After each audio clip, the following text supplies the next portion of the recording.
अयोध्या में रामलला प्राण प्रतिष्ठा की आज दूसरी सालगिरह है और आजमगढ़ जिले के विकासखंड मिर्ज़ापुर के ब्लॉक प्रमुख जी हैं और आप वर्तमान विधायक एवं पूर्व सांसद रमाकांत यादव जी के प्रतिनिधि विजय बहादुर यादव जी हैं और प्रमुख जी बलवंत यादव जी। इन लोगों से थोड़ा सा जानकारी लेंगे। ये लोग आज मौजूद हैं यहाँ पे एक डी बाबा और काली जी का स्थापना के, ये कौन सा स्थान है, रसूलपुर बरवा में डी और काली जी के स्थान पर आए थे और यहाँ एक भंडारे का आयोजन किया गया था, जिसमें मैं आपको दिखा दूं, एक बार उधर कैमरामैन साहब दिखा दीजिए। ये रास्ता है और ये रास्ता यहाँ तक अगर बारिश हो जाती होगी तो बारिश में जो दुल्हन आती होगी उसको यहाँ दर्शन कराने के लिए बड़ी समस्या होती होगी। इस समस्या को लेकर के आप लोगों से थोड़ा सा बात करेंगे और जानेंगे कि ये समस्या कैसे दूर होगी। प्रमुख जी स्वागत है। सबसे पहले तो आज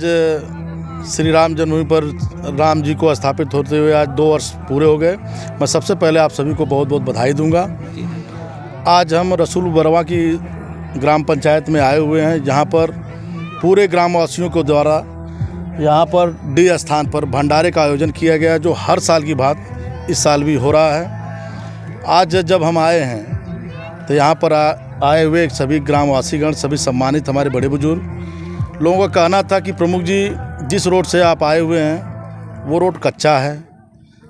आज हमारे बीच में विजय बहादुर जी फूलपुर विधायक जी के प्रतिनिधि भी हमारे बीच में मौजूद हैं। आप द्वारा भी कुछ सहयोग यहाँ पर निधि द्वारा किया जाएगा।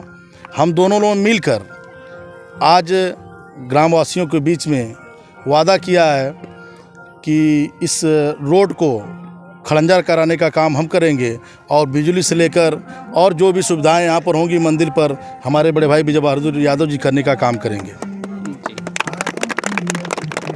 तो प्रमुख जी ने जो बातें बताया उसमें आप का सहयोग है पूरी तरह से? बिल्कुल सहयोग है। हम दोनों भाई हैं जी, एक बड़े हैं एक छोटे हैं। रामलला जी की स्थापना हुई तो एक राम और एक लक्ष्मण के रूप में हम दोनों भाई भी यहाँ उपस्थित। लेकिन दिल नहीं मिल रहा दोनों? नहीं, बिल्कुल मिलेगा, क्यों नहीं मिल रहा है, ये तो आप कह रहे हैं ना। हैं, प्रभु की स्थापना हुई है 2 वर्ष हो गए।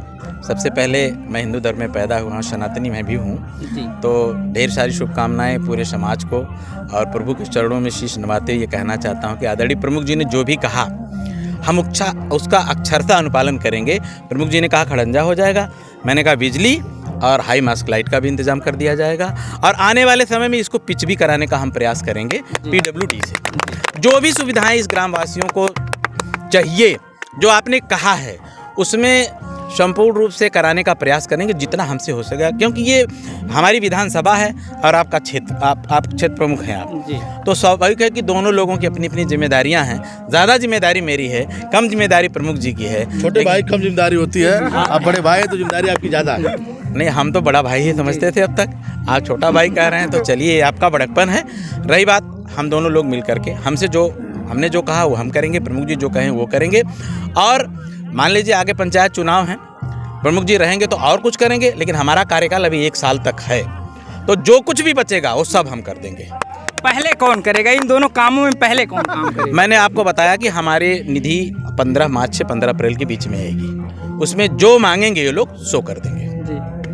प्रमुख जी क्या कहेंगे, पहले किसका काम होगा? मैंने जैसा भाई साहब ने बताया कि निधि के बारे में और साल भर विधानसभा आपका बचा हुआ है, लेकिन हम लोगों का जो ग्राम पंचायत है, जो क्षेत्र पंचायत का चुनाव सर पे है, जो बजट होता है हमारा हर साल बजट मार्च में बनाकर फीडिंग हो जाता है। जो पूरे साल कार्य करना होता है वो 1 साल फीड हो जाता है पूरा।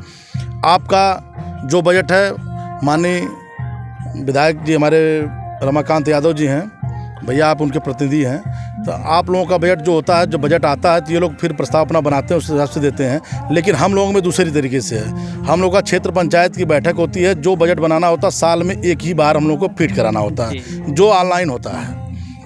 तो हम लोग उसमें कुछ काट नहीं पाते हैं। जो हमारा बजट था 1 साल का पूरा बन चुका है। अब मार्च आने वाला, अब जो नए बजट बनेंगे उसमें मैं इस काम को डाल दूँगा। अगर चुनाव आगे पीछे कुछ हुआ भी टलता है तब तो ये पूर्णतः काम उसके पहले हो जाएगा, और चुनाव होता है तो उसके बाद भी अगर मैं मौजूद रहता हूँ तो मैं तत्काल इसको कराने का काम करूँगा। बहुत बहुत धन्यवाद। और देख लीजिए यहाँ पे दोनों लोग वादा किए हैं कि ये काम हम पूरा करेंगे। अब ये वादा कितना पूरा होता है आप लोग कमेंट के माध्यम से अपनी राय जरूर दीजिएगा इनके विचारों के लिए। बहुत बहुत धन्यवाद।